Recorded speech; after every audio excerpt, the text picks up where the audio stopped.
अकेली और बेबस। ट्रेन में मिला अजनबी निकला करोड़पति।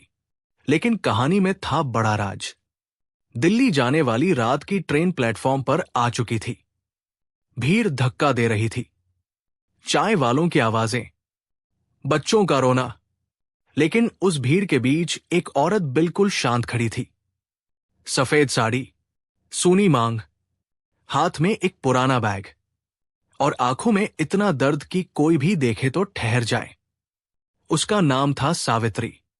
सिर्फ 28 साल की उम्र में वो विधवा हो चुकी थी। उसके पति राघव की अचानक हार्ट अटैक से मौत हो गई थी। ना कोई बड़ी बीमारी, ना कोई संकेत, बस एक सुबह ऑफिस जाने से पहले सीने में दर्द हुआ और सब खत्म। 4 साल की शादी, 2 साल का बेटा और अब सब कुछ सूना। लेकिन दुख यही खत्म नहीं हुआ। राघव के जाने के बाद ससुराल वालों का व्यवहार बदल गया। अब हम कब तक तुम्हें और बच्चे को पालेंगे? हमारे भी खर्चे हैं, तुम अपने मायके चली जाओ। सावित्री ने बहुत समझाने की कोशिश की, लेकिन सच्चाई यही थी, उसे बोझ समझा जाने लगा था। मायका भी बहुत अमीर नहीं था। पिता की छोटी सी किराने की दुकान, 2 छोटे भाई पढ़ रहे थे। आखिरकार सावित्री ने फैसला किया, वो दिल्ली जाएगी, नौकरी ढूंढेगी, अपने बेटे का भविष्य खुद बनाएगी। आज वही दिन था। सावित्री ने अपने बेटे आरव को सीने से लगाया और ट्रेन में चढ़ गई। सीट थी स्लीपर क्लास में। सामने वाली सीट पर एक आदमी पहले से बैठा था। करीब 35 से 36 साल की उम्र, साफ सुथरे कपड़े, लेकिन साधारण दिखने वाला। वो चुपचाप लैपटॉप पर कुछ काम कर रहा था। सावित्री ने नजरें झुका ली। उसे अब किसी पर भरोसा नहीं था। कुछ देर बाद आरव रोने लगा। शायद भूख लगी थी।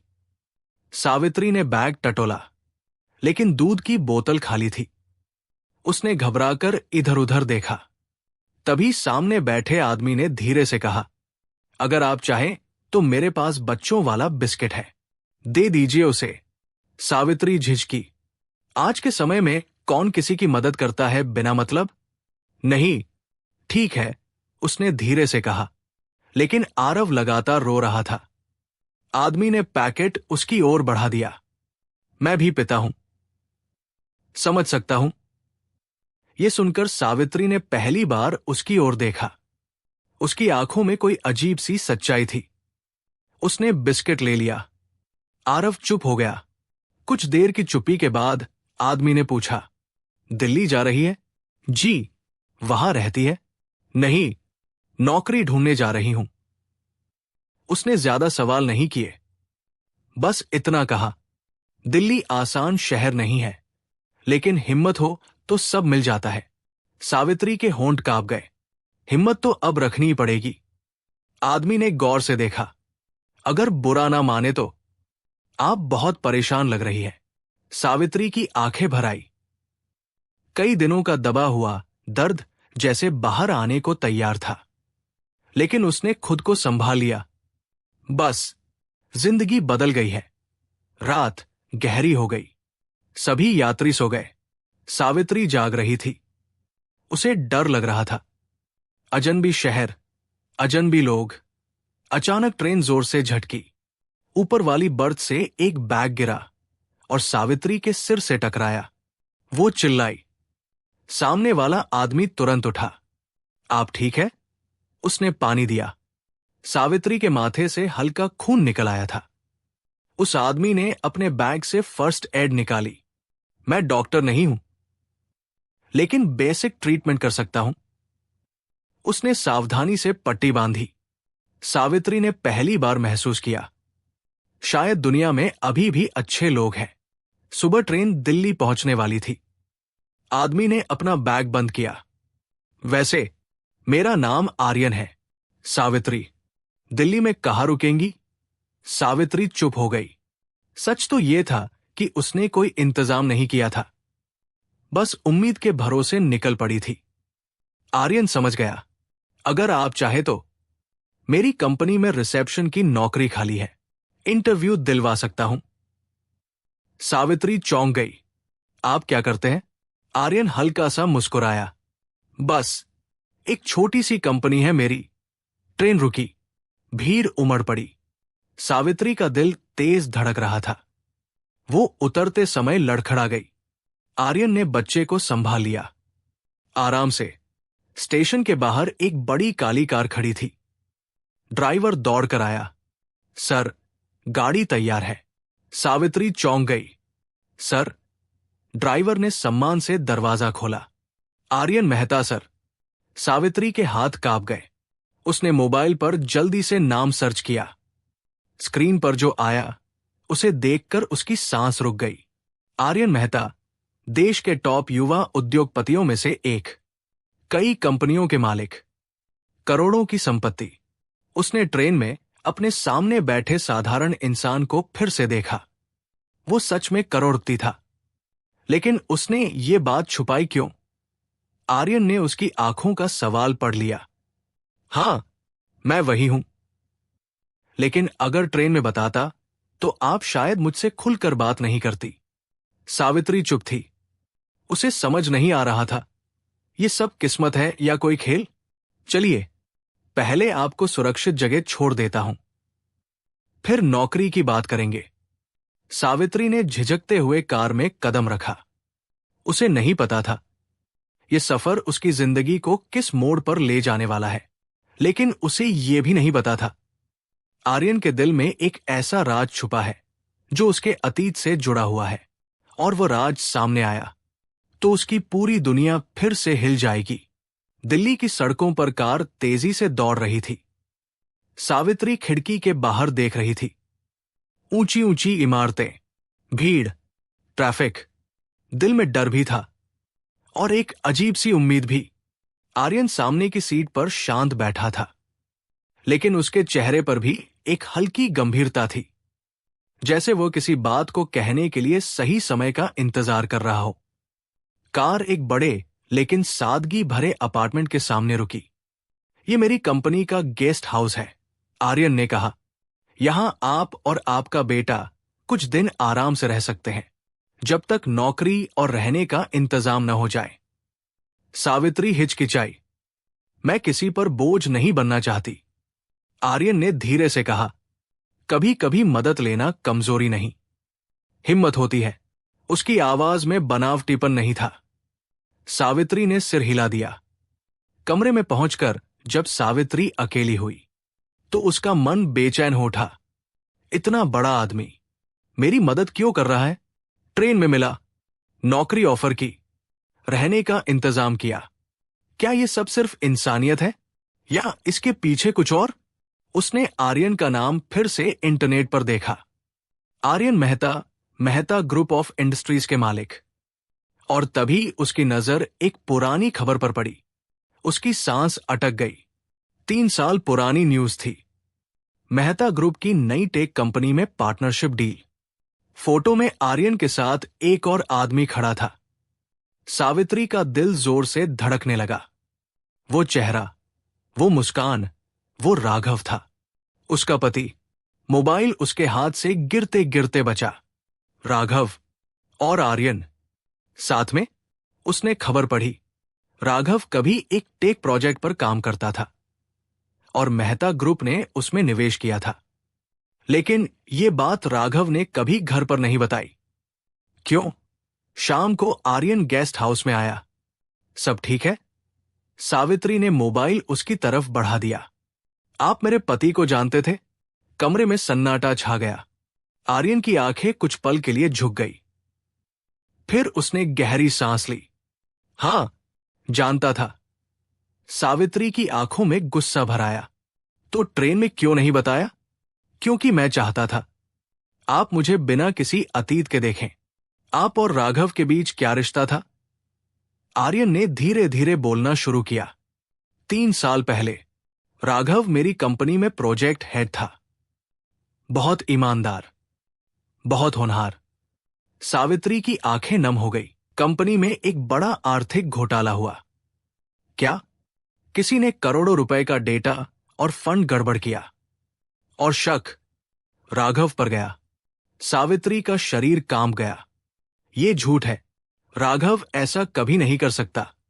मैं भी यही मानता था, आर्यन ने शांत स्वर में कहा। लेकिन सबूत उसके खिलाफ थे। बोर्ड ने उसे निकाल दिया। सावित्री की सांसें तेज हो गई। उसने कभी मुझे कुछ नहीं बताया। शायद वो आपको बचाना चाहता था।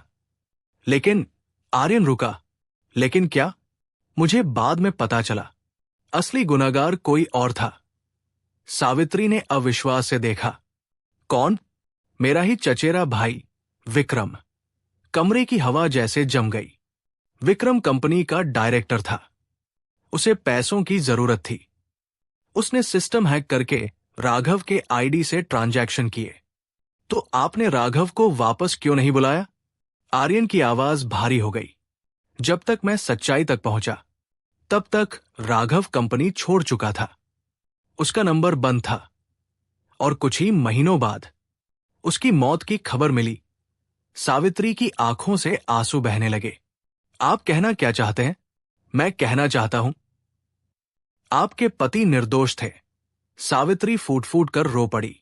उन्होंने अकेले इतना सब सहा और मुझे कुछ नहीं बताया। आर्यन की आंखें भी नम थी। मैं खुद को माफ नहीं कर पाया। अगर मैंने समय पर सच्चाई पकड़ ली होती तो शायद राघव आज जिंदा होते। नहीं, सावित्री ने सिर हिलाया। उनकी मौत हार्ट अटैक से हुई थी। आर्यन ने धीमे से कहा, डॉक्टर की रिपोर्ट में लिखा था तीव्र मानसिक तनाव। कमरे में सन्नाटा छा गया। सावित्री ने अचानक पूछा, क्या आपको पता था कि मैं उसी ट्रेन में हूं? आर्यन ने उसकी आंखों में देखा। कुछ पल चुप रहा, फिर बोला, हां। क्या मतलब? मैं पिछले 1 महीने से आपकी तलाश कर रहा था। सावित्री स्तब्ध रह गई। क्यों? क्योंकि मैं राघव के नाम से जो भी बदनामी हुई उसे साफ करना चाहता था। और जो हिस्सा कंपनी में उनका बनता था वो आपको देना चाहता था। कितना हिस्सा? मेहता टेक प्रोजेक्ट में राघव का 12% शेयर था। उसकी कीमत? आर्यन ने सीधा जवाब दिया, करीब 18 करोड़ रुपए। सावित्री की दुनिया घूम गई। वो जमीन पर बैठ गई। 18 करोड़? हां, वो उनका हक था। और अब आपका है। सावित्री ने कांपती आवाज में कहा, अगर ये सब सच है तो विक्रम को सजा क्यों नहीं मिली? आर्यन का चेहरा सख्त हो गया। मिली थी, लेकिन वो जमानत पर बाहर है। और अब वो फिर से कंपनी पर कब्जा करना चाहता है। और अगर उसे पता चला कि मैंने सच्चाई आपको बता दी है तो वो चुप नहीं बैठेगा। सावित्री के मन में डर उतर गया। मतलब? आर्यन ने धीमे लेकिन साफ शब्दों में कहा, मतलब ये सिर्फ पैसे की कहानी नहीं है। ये लड़ाई है सच और लालच की। और तभी आर्यन का फोन बजा। उसने कॉल उठाई। दूसरी तरफ से घबराई हुई आवाज आई, सर, विक्रम को सब पता चल गया है। वो गेस्ट हाउस की तरफ आ रहा है। कमरे की हवा जैसे थम गई। सावित्री ने अपने बेटे को कसकर पकड़ लिया। आर्यन की आंखों में पहली बार डर साफ दिखा। लगता है असली लड़ाई अब शुरू होने वाली है। फोन कटते ही कमरे में सन्नाटा छा गया। सर्वर रूम में आग। सावित्री ने धीमे से दोहराया। आर्यन की आंखों में बेचैनी साफ थी। ये संयोग नहीं हो सकता, उसने धीरे से कहा। विक्रम सबूत मिटाना चाहता है। 1 घंटे बाद आर्यन और सावित्री कंपनी के हेड ऑफिस पहुंचे। पूरा सर्वर रूम सील था। फायर ब्रिगेड जा चुकी थी। जली हुई तारों की गंध अभी भी हवा में थी। आईटी हेड घबराया हुआ खड़ा था। सर, मेन सर्वर पूरी तरह डैमेज हो गया है। बैकअप? आर्यन ने तुरंत पूछा। ऑटो बैकअप सिस्टम था, लेकिन आग से पहले किसी ने रिमोट लॉगिन किया था। मतलब किसी ने जानबूझकर डेटा डिलीट किया है। सावित्री का दिल बैठ गया। तभी आईटी हेड ने धीमे से कहा, लेकिन सर, एक चीज बच सकती है। आर्यन ने तुरंत उसकी ओर देखा। क्या? हमारे पुराने सर्वर का एक ऑफलाइन मिरर बैकअप है जो हर शुक्रवार को मैन्युअली सेव होता था। और आज बुधवार है। आर्यन की आंखों में चमक लौटी। मतलब रिकॉर्डिंग अभी भी हो सकती है। उसी समय सिक्योरिटी गार्ड दौड़ता हुआ आया। सर, विक्रम सर बाहर आए हैं, मीडिया भी साथ है। मीडिया? सावित्री चौंकी। आर्यन समझ गया, वो हमें पब्लिकली फंसाना चाहता है। ऑफिस के बाहर कैमरे, रिपोर्टर, माइक। विक्रम सामने खड़ा था। हमें सूचना मिली है कि कंपनी के सर्वर में घोटाला हुआ है और कुछ लोग पुराने झूठे आरोप फिर से उठाने की कोशिश कर रहे हैं। रिपोर्टर ने पूछा, क्या आप राघव केस की बात कर रहे हैं? विक्रम ने नाटकीय अंदाज में कहा, हां, एक कर्मचारी जिसने कंपनी को धोखा दिया और अब उसकी पत्नी करोड़ों की मांग कर रही है। सावित्री के कानों में जैसे आग भर गई। आर्यन ने सावित्री की तरफ देखा। अब पीछे हटने का मौका है। सावित्री ने दृढ़ आवाज में कहा, नहीं, अब नहीं। दोनों बाहर आए। कैमरे उनकी ओर घूम गए। विक्रम के चेहरे पर हल्की मुस्कान थी। आर्यन ने माइक लिया। आज मैं एक सच्चाई सामने रखना चाहता हूं। 3 साल पहले जिस घोटाले के लिए राघव को दोषी ठहराया गया, वो गलत था। भीड़ में हलचल। विक्रम ने हंसते हुए कहा, सबूत है? आर्यन ने आईटी हेड की ओर इशारा किया। ऑफलाइन बैकअप से हमें एक रिकॉर्डिंग मिली है। भीड़ चुप। लैपटॉप स्पीकर ऑन किया गया। आवाज आई, हां, ट्रांजैक्शन राघव के आईडी से करो। उसे पता भी नहीं चलेगा और शक उसी पर जाएगा। यह विक्रम की आवाज थी। भीड़ में सनसनी। रिपोर्टरों ने कैमरे उसकी ओर घुमा दिए। विक्रम का चेहरा पीला पड़ गया। यह फर्जी है, वो चिल्लाया। लेकिन तभी दूसरी आवाज आई, भाई, अगर पकड़े गए तो मैं संभाल लूंगा। राघव जैसे लोग बोल भी नहीं पाएंगे। सन्नाटा। पुलिस पहले से बुला ली गई थी। इंस्पेक्टर आगे आया। विक्रम मेहता, आपको वित्तीय धोखाधड़ी और सबूत मिटाने की कोशिश के आरोप में गिरफ्तार किया जाता है। विक्रम चीखा, यह साजिश है। लेकिन इस बार कोई उसकी बात सुनने वाला नहीं था। सावित्री वही खड़ी रो रही थी। आंसू दुख के नहीं, न्याय के थे। राघव, तुम्हारा नाम साफ हो गया, उसने मन ही मन कहा।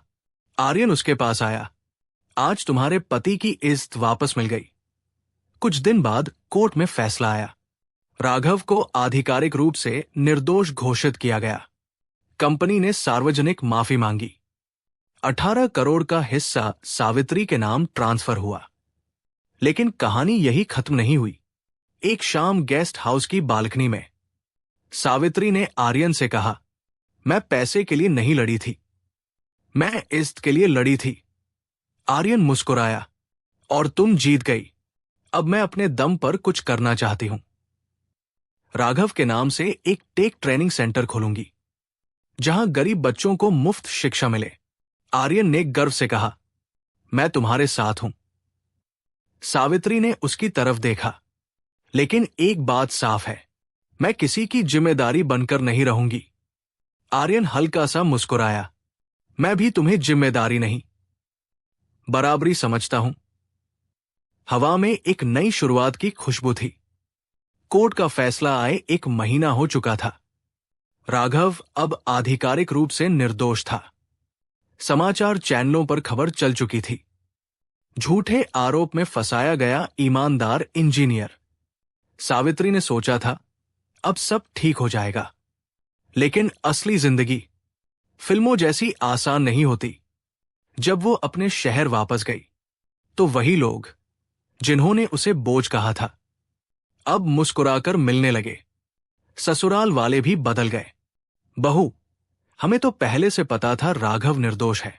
सावित्री ने सिर्फ एक बात कही, जब मुझे घर से निकाला था तभी पता था। कमरे में सन्नाटा छा गया।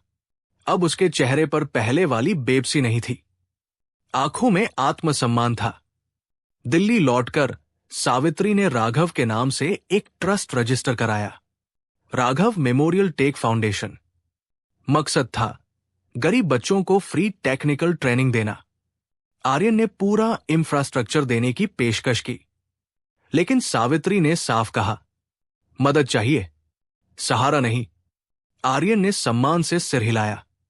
एक दिन बैंक से कॉल आया, मैडम, आपके अकाउंट से 2 करोड़ रुपए ट्रांसफर हुए हैं। सावित्री के पैरों तले जमीन खिसक गई। क्या? मैंने कोई ट्रांसफर नहीं किया। जांच में पता चला डिजिटल सिग्नेचर से ट्रांजैक्शन हुआ था। किसी ने बहुत प्रोफेशनल तरीके से हैक किया था। आर्यन ने तुरंत साइबर टीम लगाई। यह काम कोई आम हैकर नहीं कर सकता, आईटी हेड ने कहा। यह अंदर की जानकारी रखने वाला है। सावित्री के दिमाग में एक नाम आया, विक्रम। लेकिन विक्रम तो जेल में था। या क्या सच में था? कुछ दिन बाद खबर आई, विक्रम को मेडिकल ग्राउंड पर अस्थायी जमानत मिल गई थी। सावित्री का दिल बैठ गया। वो वापस आ गया, आर्यन ने शांत स्वर में कहा। और शायद ये उसकी पहली चाल है। अब क्या करेंगे? आर्यन ने पूछा। सावित्री ने दृढ़ आवाज में कहा, भागेंगे नहीं। इस बार मैं डरूंगी नहीं, लेकिन खतरा बढ़ सकता है।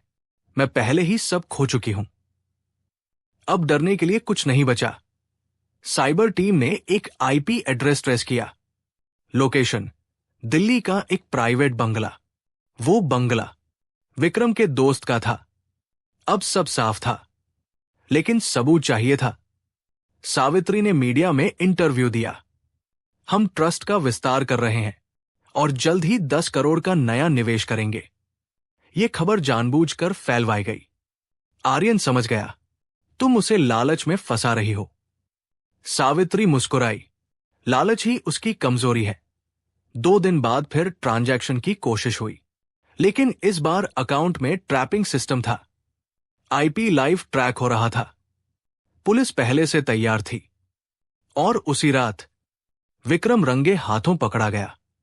लैपटॉप पर लॉगिन खुला था। पुलिस वैन में बैठते समय विक्रम ने सावित्री को देखा। तुम जीत गई, लेकिन याद रखना, ताकत हमेशा पैसों की होती है। सावित्री ने शांत आवाज में जवाब दिया। नहीं, ताकत सच की होती है, और सच से बड़ा कोई निवेश नहीं। विक्रम ने नजरें झुका ली। कुछ महीनों बाद राघव मेमोरियल टेक फाउंडेशन का उद्घाटन हुआ। छोटा सा हॉल, 50 बच्चे, साधारण कुर्सियां, लेकिन सपने बड़े थे। सावित्री मंच पर खड़ी थी। मैंने जिंदगी में सीखा है, गरीबी से ज्यादा खतरनाक चीज है हार मान लेना, और मैं हार नहीं मानूंगी। तालियां गूंज उठीं। शाम को बालकनी में आर्यन ने पूछा, अब डर नहीं लगता? सावित्री ने आसमान की तरफ देखा। डर अभी भी है, लेकिन अब मैं उससे भागती नहीं। आर्यन ने हल्की मुस्कान के साथ कहा, राघव को तुम पर गर्व होता। सावित्री की आंखें नम हो गई। और मुझे खुद पर। जिंदगी कभी कभी हमें तोड़ती है, ताकि हम अपनी असली ताकत पहचान सकें। सावित्री अकेली थी, लेकिन उसने खुद को कमजोर नहीं माना। उसने सहानुभूति नहीं, सम्मान चुना। डर नहीं, संघर्ष चुना। और इंतजार नहीं, कार्रवाई चुनी। 2 साल बीत चुके थे। दिल्ली के एक बड़े ऑडिटोरियम में तालियां गूंज रही थी। स्टेज पर खड़ी थी सावित्री राघव मेहता। अब लोग उसे सिर्फ विधवा नहीं कहते थे, वो एक सफल सोशल एंटरप्रेन्योर थी। राघव मेमोरियल टेक फाउंडेशन अब 6 शहरों में चल रहा था। करीब 1200 बच्चे मुफ्त ट्रेनिंग ले रहे थे। उसका बेटा आरव अब 4 साल का हो चुका था।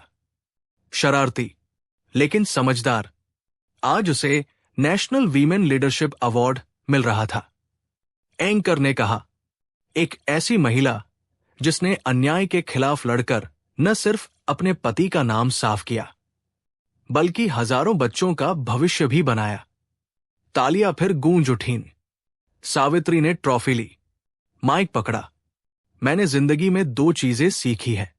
पहली, दर्द आपको तोड़ता नहीं, मजबूत बनाता है। दूसरी, सच देर से जीतता है, लेकिन जीतता जरूर है। भीड़ खड़ी होकर तालियां बजाने लगी। सामने की पहली पंक्ति में आर्यन बैठा था। उसकी आंखों में गर्व था। इन 2 सालों में आर्यन और सावित्री के बीच एक गहरा भरोसा बन चुका था, लेकिन दोनों ने कभी अपने रिश्ते को नाम नहीं दिया। एक शाम ऑफिस की छत पर आर्यन ने पूछा, क्या कभी तुम्हें अकेलापन महसूस होता है? सावित्री ने कुछ पल सोचा। हाँ, लेकिन अब वो दर्द नहीं देता। और अगर जिंदगी दूसरा मौका दे? सावित्री ने उसकी आंखों में देखा। दूसरा मौका लेने से पहले इंसान को खुद को पूरी तरह माफ करना पड़ता है। आर्यन समझ गया। वो अभी भी राघव की याद से जुड़ी थी। एक सुबह ट्रस्ट ऑफिस में अफरातफरी मच गई। एक बड़ा निवेशक, जिसने 15 करोड़ का फंड देने का वादा किया था, अचानक पीछे हट गया। कारण? एक गुमनाम ईमेल में लिखा था, राघव केस पूरी तरह साफ नहीं हुआ था। फाउंडेशन के फंड्स की जांच होनी चाहिए। साथ में कुछ नकली डॉक्यूमेंट्स भी अटैच थे। मीडिया ने सवाल उठाने शुरू कर दिए। आर्यन ने तुरंत जांच शुरू करवाई। आईपी एड्रेस ट्रेस हुआ। लोकेशन विदेश। नाम फर्जी। लेकिन एक बात साफ थी, यह काम किसी ऐसे इंसान का था जो अभी भी राघव से नफरत करता था। उसी समय खबर आई, विक्रम को 7 साल की सजा हो चुकी थी, लेकिन जेल में उसने एक इंटरव्यू दिया था। इंटरव्यू में उसने कहा, मैं अकेला नहीं था। ये लाइन वायरल हो गई। सावित्री के दिल में फिर डर उतर आया। मतलब कोई और भी था? कुछ हफ्तों की जांच के बाद सच सामने आया। कंपनी के पुराने बोर्ड मेंबर महेश खन्ना, वो शांत, सुसंस्कृत और पर्दे के पीछे रहने वाला आदमी था। असल में वही पूरी साजिश का मास्टरमाइंड था। विक्रम सिर्फ मोहरा था। एक कॉरपोरेट कॉन्फ्रेंस में सावित्री और महेश आमने सामने आए। महेश मुस्कुराया, आपने बहुत नाम कमा लिया। सच का नाम होता है, सावित्री ने जवाब दिया। महेश झुका, सच? सच वही होता है जो ताकतवर लिखता है। सावित्री शांत रही। और इतिहास वही याद रखता है जो सही होता है। आर्यन ने बोर्ड मीटिंग बुलाई। सारे पुराने डॉक्यूमेंट्स फिर से खोले गए। महेश की ईमेल ट्रेल सामने आई। फर्जी अकाउंट्स, शेल कंपनियां, विदेशी ट्रांसफर। इस बार मामला सिर्फ कंपनी का नहीं था, अंतर्राष्ट्रीय मनी लॉन्ड्रिंग का था। लेकिन जैसे जैसे केस आगे बढ़ा, सावित्री को धमकी भरे कॉल आने लगे। केस वापस ले लो, तुम्हारे बेटे का ख्याल है ना? यह सुनकर उसका दिल कांप गया। मां का डर सबसे बड़ा होता है। एक रात आरव स्कूल से लौटते समय गायब हो गया। सावित्री की दुनिया रुक गई। फोन आया, केस वापस लो वरना। सावित्री टूट गई। आर्यन, मैं सब छोड़ दूंगी। आर्यन ने उसकी आंखों में देखा। नहीं, डर के सामने झुकोगी तो वो कभी खत्म नहीं होगा। पुलिस और साइबर टीम तुरंत लगी। लोकेशन ट्रेस हुई। आरव एक गोदाम में था। ऑपरेशन चला। पुलिस ने छापा मारा। आरव सुरक्षित मिला, गिरफ्तार हुआ। महेश का निजी सिक्योरिटी हेड। पूछताछ में सब कबूल। महेश खन्ना गिरफ्तार हुआ। इस बार केस अंतर्राष्ट्रीय स्तर पर गया। सारी साजिश सामने आई। राघव को मरणोपरांत इंटेग्रिटी अवार्ड मिला। सावित्री स्टेज पर रो पड़ी। अब सच पूरी तरह जीत गया। दिल्ली का सबसे बड़ा टेक एजुकेशन कैंपस। बोर्ड पर लिखा था, राघव ग्लोबल टेक यूनिवर्सिटी। 5000 से ज्यादा छात्र। आरव अब 14 साल का था। एक दिन उसने पूछा, मां, पापा कैसे थे? सावित्री मुस्कुराई, बहुत ईमानदार और बहुत बहादुर। और आप? सावित्री ने हल्की हंसी के साथ कहा, मैंने उनसे सीखा, कभी हार नहीं मानी। पीछे खड़े आर्यन ने यह सब सुना। इन 10 सालों में दोनों ने एक दूसरे का साथ दिया। धीरे धीरे, बिना शोर, उन्होंने शादी कर ली। लेकिन उनका रिश्ता प्यार से ज्यादा सम्मान पर बना था। जिंदगी हमें तोड़ती है, फिर मौका देती है खुद को दोबारा बनाने का।